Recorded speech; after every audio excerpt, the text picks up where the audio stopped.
Moin Leute und herzlich willkommen in unserem Kleingarten hier in Berlin-Pankow. An diesem Wochenende gibt es viel zu sehen. Zum Beispiel haben wir ein Kürbisgerüst gebaut. Eine ganz besondere Rankhilfe für den Delicious Green Kürbis. Wir haben ja Kornpflanzen im Kübel bzw. im Pflanzsack angebaut. Und noch einiges mehr in die Beete gebracht, auch wenn die Heißeiligen noch nicht rum sind. Was wir erlebt haben, das seht ihr in diesem Video. Bleibt dran.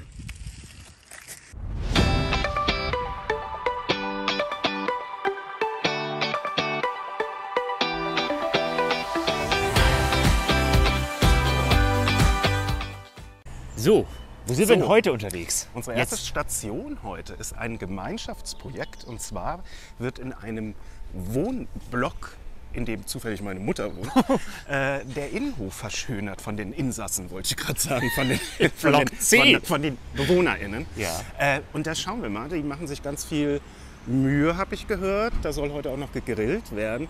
Und wir müssen heute sowieso hierher, weil wir nämlich noch ausrangierte Fahrradstände abgreifen werden, So ist es. mit denen wir ein ganz tolles Upcycling-Projekt vorhaben. Ihr dürft gespannt sein. So ist es, genau. Und jetzt würde ich sagen, gehen wir erstmal rein. Ne? Gehen wir mal rein. So. Und da ist die Party schon im Gange. Hallo Sarah, wir sind hier in eurem Innenhof. Ihr wohnt hier alle, die wir hier sehen. Und was macht ihr heute? Wir machen heute einen Subotnik, also Arbeitseinsatz. Das heißt, wir wollen einfach ein paar Blumen pflanzen und Ja. das ein bisschen schöner machen. Keine Okay. Umgestaltung, denn das ist ja nicht erlaubt. Verstehe, Aber wir wollen es verstehe. einfach ein bisschen netter machen. Und Wimpel anbringen und irgendwie zusammen grillen ist ja nicht verboten. Genau, und ihr pflanzt jetzt gerade sehr Richtig, viel. wir pflanzen hier ein paar Sachen.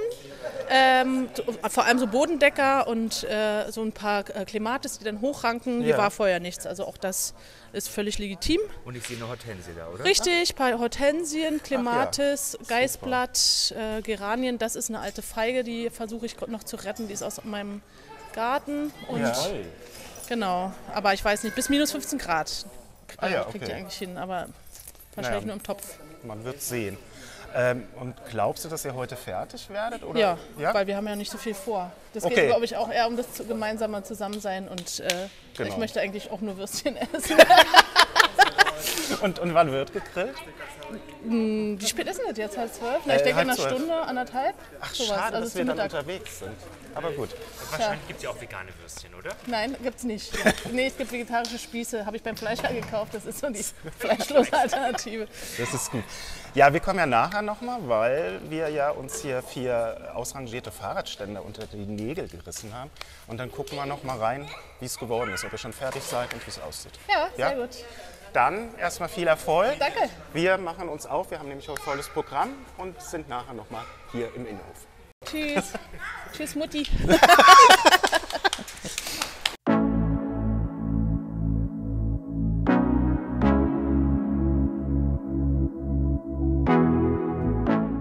Also, du kniest jetzt hier vor einem kleinen Bäumchen. Was ist denn das für ein Bäumchen, was du hier hast? Das ist ein Apfelbäumchen, denn wir haben von einem sehr, sehr guten und lieben Freund von mir, Freunde seit Schulzeiten, das heißt eigentlich seit dem letzten Schultag tatsächlich, haben wir diese Bäume bekommen. Der züchtet die nämlich selbst und veredelt die selbst. Und jetzt hat er mir die geschickt und mir auch die Anleitung gegeben, wie die einzupflanzen sind. Und das machen wir jetzt. Und was ist das? Was sind das für Bäume? Zweimal Apfel, einmal Birne. Also ich habe hier den Apfel Jakobs Label. Der heißt, glaube ich, Akmene. Und Birne ist Williams-Christ. Und die Williams-Christ. Und die Williams-Christ-Birne kommt dann In da die Mitte. Genau. in die Mitte. Birne kommt in die Mitte. Und Martin ist dabei, schon die Löcher auszuheben. Genau. Und wir müssen es bis hierhin ungefähr eingraben. Nicht höher, weil da irgendwie die Veredelungsstelle ist, wurde mir erklärt. Ja. Und das darf Du musst nicht. dann noch mal ein bisschen tiefer werden. Ja, ich arbeite dran. Martin, Ich sag's ja nur. kümmere dich um dein Loch. Ich kümmere mich ja um 2 Löcher gleich. Du bist ja multilochfähig. Aber ist es nicht so, guck mal, dass man eigentlich bei so Bäumen noch so eine Baumscheibe macht, dass man hier quasi das ein bisschen größer wegmacht? Warum? Weißt du? Weiß ich nicht, so habe ich das mal gehört.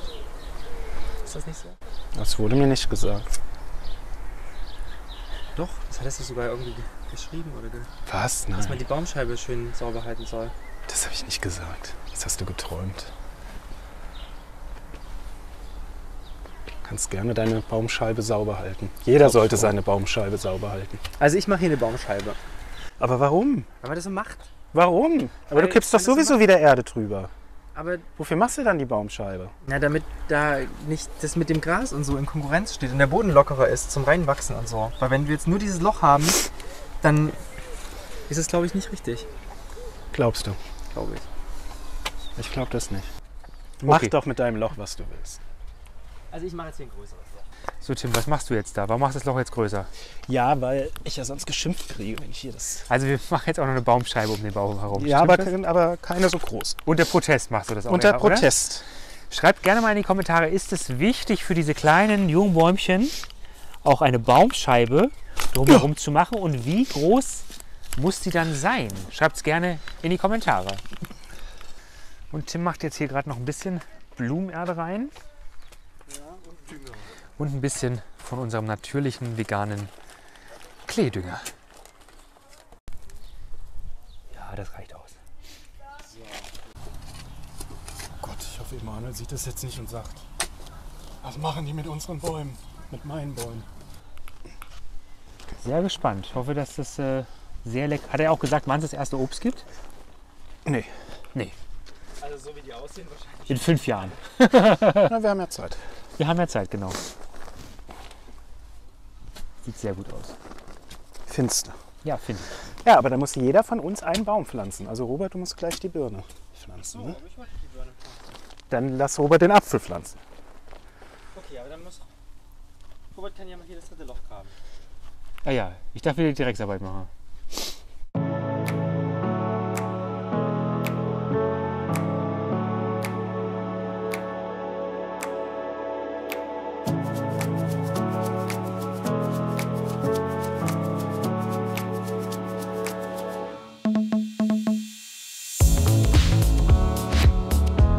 Und unsere Apfelsorten sind besondere Apfelsorten, die wir da pflanzen, genau wie auch die Williams Christbirne. Und deshalb fragen wir euch, was habt ihr denn für Obstbäume? Apfel, Birne, Kirsche? Helene? Was für Baumsorten habt ihr in eurem Kleingarten oder Garten? Schreibt es einfach gerne in die Kommentare. Ja. Ich werde jetzt vor allem mal anfangen, die letzten zwei da lacht er wieder, ne? Die letzten zwei großen Pflanzsäcke zu befüllen, die wir haben. Da kommen nämlich exotische Pflanzen rein. Wir pflanzen dort Jakonnen rein. Ich habe bei einem Pflanzenhändler die jetzt ergattern können und da war eine Aktion, wo man die Versandkosten sparen konnte. Und da hat sich das auch gelohnt, einfach mal 3 Pflanzen zu bestellen. Habe für 3 Pflanzen, glaube ich, 10,93 € insgesamt bezahlt. Und die gehen heute in die Pflanzsäcke. Ich habe leider nur noch 2 richtig große, die ich benutzen wollte. Da will ich die gleichen benutzen, wie wir auch für die normalen Kartoffeln hier benutzen. Weil die doch auch wohl recht viel Wurzeln, Knollen, Rhizom ausbilden können. Und da habe ich noch 2 von denen. Und mal gucken, ob ich dann einen kleineren nehme oder mir irgendwas anderes Kreatives dafür überlege. So, und was ich als allererstes brauche, sind die Hallo Tim. Pflanzsäcke. Die 2 Stück, die ich noch habe. Da habe ich ja 2 große, die habe ich euch letztes Mal ja schon vorgeschlagen. Du bist doch selber ein kleiner Pflanzsack. Oh Gott. Naja, so, jetzt gehen wir mal raus mit diesen Pflanzsäcken und den Jakonnen. Die haben hier schon ordentliche Größe gehabt und die wurden dann vom... Es gibt keinen Neinkon. Die wurden dann hier abgesäbelt, scheinbar vom Händler für den Transport. Hoffe, das ist jetzt nicht dramatisch, wahrscheinlich nicht. Sonst würden die das ja nicht machen. Ja, wer von euch hat denn auch Jakonnen oder Erfahrungen mit Jakonnen? Schreibt es gerne mal in die Kommentare, gebt uns gerne Tipps, auch was ihr von der Pflanzsackgröße haltet und. Jetzt lege ich los und zwar, ich habe es ja gesagt, es gibt hier diese wunderbaren Inka heißt die Sorte. Und zwar sind das Jakonnen und Jakonnen ist ein Gemüse, ein Knollengemüse aus den Anden, also aus Südamerika. Es soll auch hier in Europa gut gedeihen und ist auch gut für Kübel oder für Pflanzsäcke geeignet. Wir probieren es aus. Wir haben hier keine Rhizome bestellt, sondern wir haben hier junge Pflanzen bestellt, die wir jetzt in den Pflanzsack ausbringen. Die haben auch schon ein gewisses Alter gehabt. Man also sieht also hier auch schon, dass die einmal gekappt worden sind.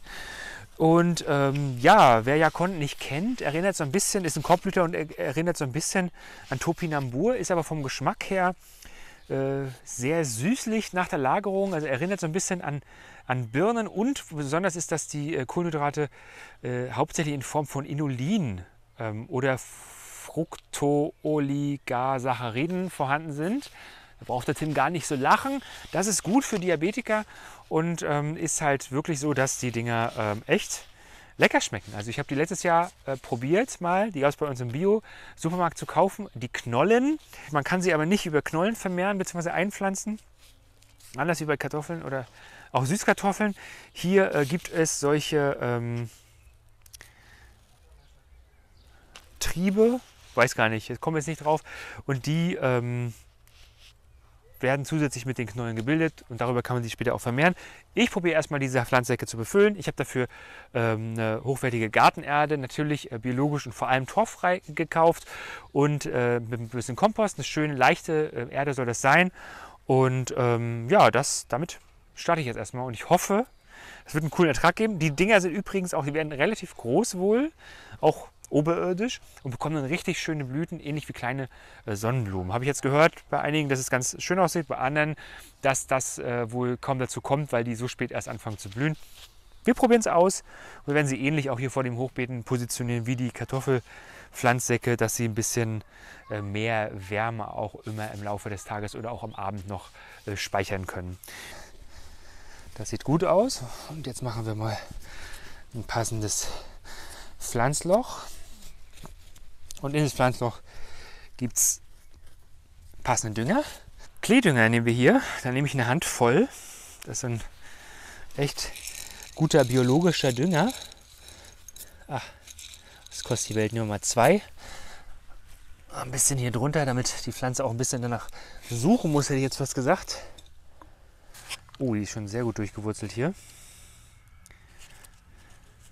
Das sind nämlich, ihr seht hier ist keine Knolle dran, ist nicht wie bei den Kartoffeln.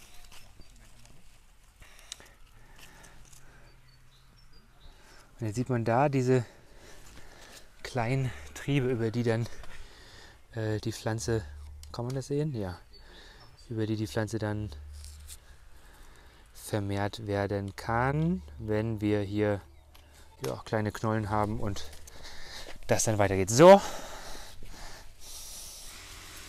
kommt die kleine Maus hier rein. Ja, das Blatt ist hier auch hinüber. Dann wird es auch gleich schön angegossen noch. Nummer 1. Mache ich gleich noch den zweiten fertig, dann wird schon angegossen. Wir müssen halt gucken. Heute haben wir 20 Grad und ja, wenn es nochmal richtig kalt werden sollte, müssen die abgedeckt werden, aber die sollten eigentlich auch verhältnismäßig frosthart sein. So, und wenn hier schon so rumgenervt wird, dann können wir mal gucken, was die beiden hier machen.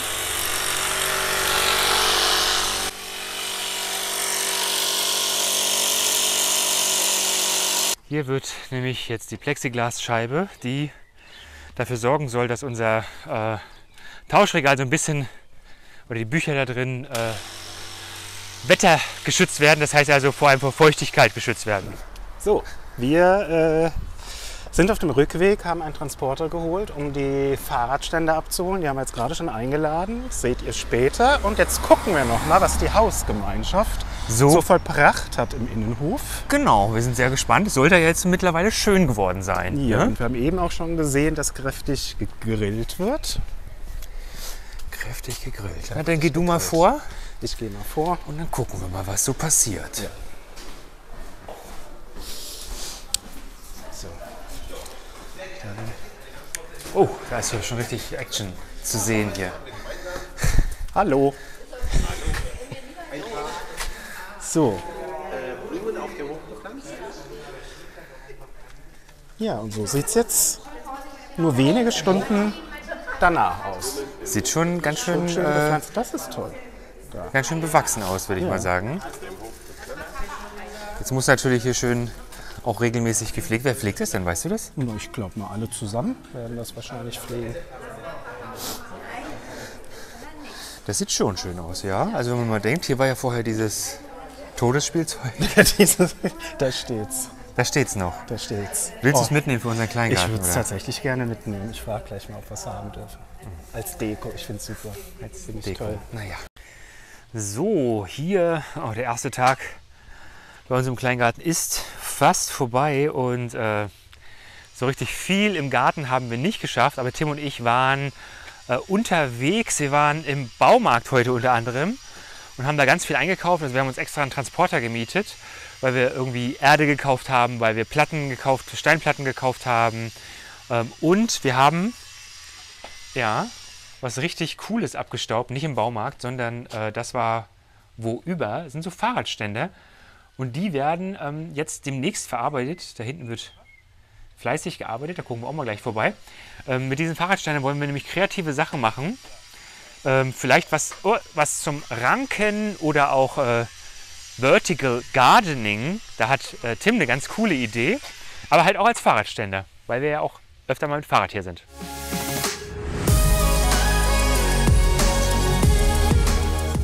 Immer wieder sonntags. Ein neuer Tag ist angebrochen und wir sind hier in unserem Kleingarten in Berlin-Pankow.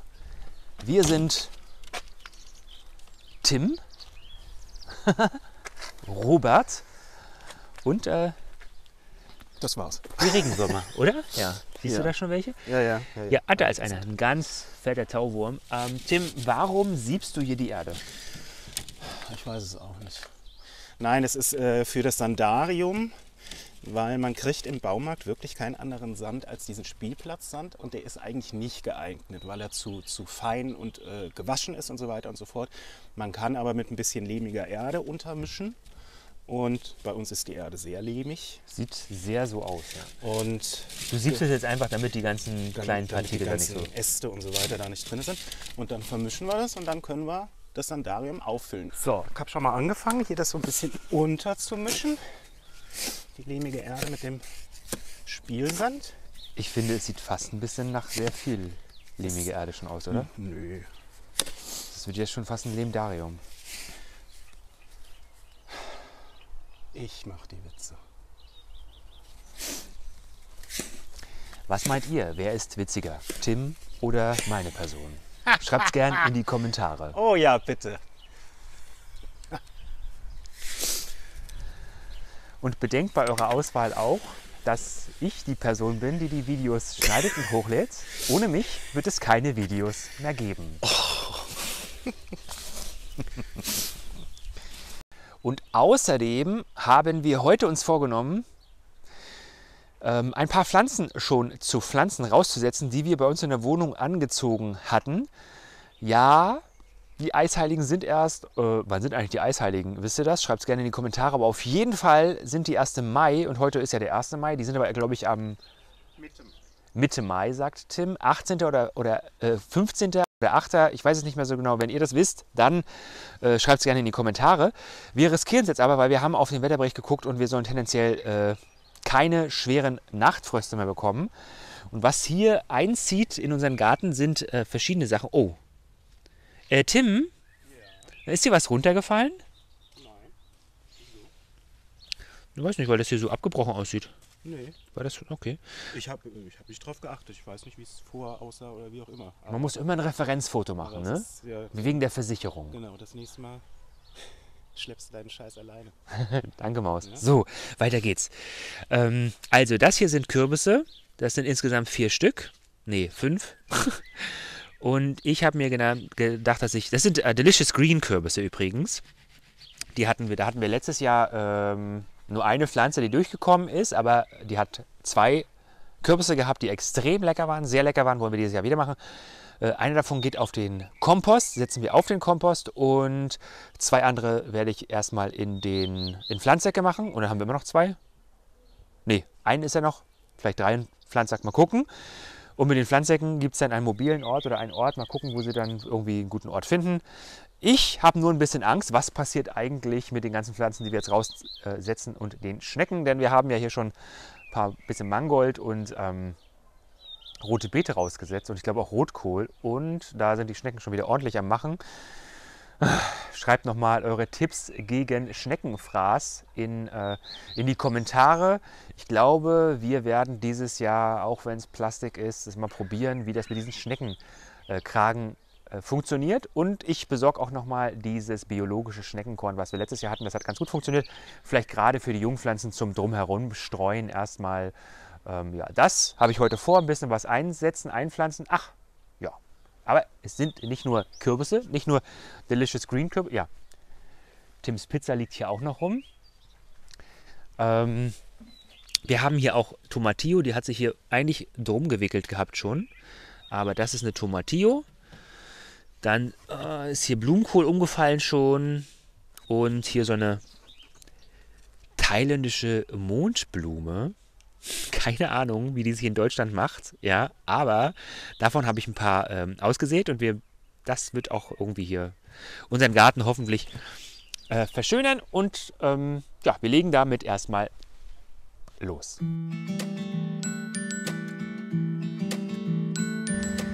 Ja, was haben wir denn hier? Nicht, dass so aussieht, dass ich es machen will. Was haben wir denn hier gekauft heute, Tim? Häcksel.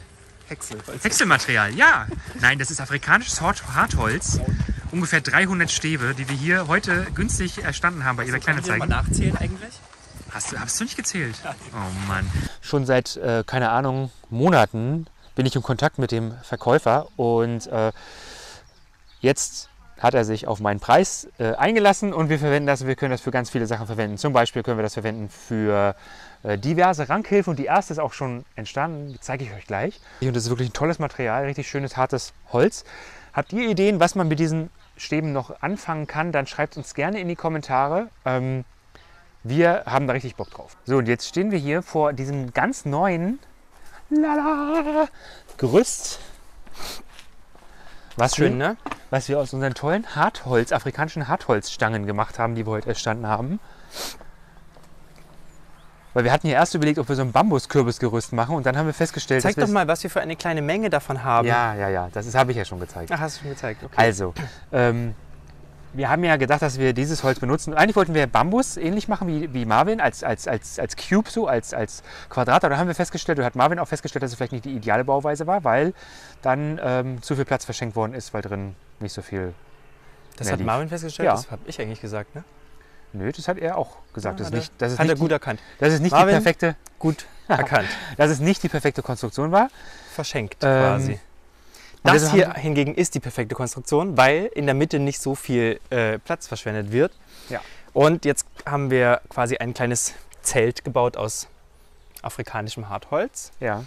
Und jetzt habe ich hier schon 2 Kürbispflanzen eingepflanzt. Wir haben halt so viele Kürbispflanzen zu Hause, deswegen auch selbst wenn es noch ein bisschen früh ist für Kürbispflanzen, haben wir gedacht, okay, die können jetzt mal raus. Wir haben keinen Platz mehr in der Wohnung. Wir riskieren das, weil es soll ja eigentlich jetzt warm bleiben, auch wenn die Eigentlich soll es Eisheiligen trotz noch nicht Eisheiligen durch sind. irgendwie bis nächste Woche bis 20 Grad und sowas werden und kein Frost. Und dann können nämlich die Kürbispflanzen hier an diesem wunderschönen Gerüst nach oben wachsen und dann machen wir aber noch mehr Pflanzen dann hin. Im Moment ist da ja noch der Knoblauch. In meiner Vorstellung ist es halt so, dass bis die Kürbispflanzen wirklich so groß sind, dass die dann Schatten werfen, ist der Knoblauch hoffentlich dann endlich erntereif. Also im Herbst dann. Ich hoffe, dass das früher passiert. Na gut, was hast du hier noch? Wir hatten noch eine Tomatillo irgendwo. Da ist noch ein bisschen Spinat, der keimt. Stimmt, da steht noch Auch ein bisschen aus Spinat. Samen von letztem Jahr. Aus dem eigenen, genau. Da ist übrigens eine kleine Was? Wo? Gartensalbei, der Das hier? wiederkommt. Ja. Was da? Ja. Gartensalbei. Der bald ganz schön blüht und die Bienen sich drüber freuen Und werden. Salbei ist ja auch, wie war das mit, halt auch mit Gerüche und... Ist nicht Salbei, ist Gartensalbei. Ist was anderes. Okay, ist was anderes, dann nicht.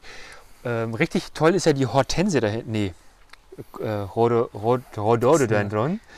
Rhododendron. Ja. Ja, Rhododendron. genau. Und was ist Tomatillo? Wo ist die Tomatillo? Die Tomatillo, die wird gerade eingepflanzt, Die dauert wird noch. jetzt hier eingepflanzt. Da haben wir auch selbst gezogen aus den Samen, die wir Von hatten. letztem Jahr, ja. Ja. Wir haben tatsächlich einfach auch extrem viele Tomatillos, deswegen riskieren wir auch schon mal einen rauszupflanzen. Und obwohl wir es haben von noch sehr Marvin kalt auch ist. 2 Tomatillo bekommen, aber die sind noch so klein, die dürfen noch einen Die Augenblick. müssen noch drin bleiben. Die Ja. dürfen noch einen Augenblick warten. So. Und dann sehen wir hier auch noch, was waren das? Bohnen, hast du gesagt, ne? Das sind, ich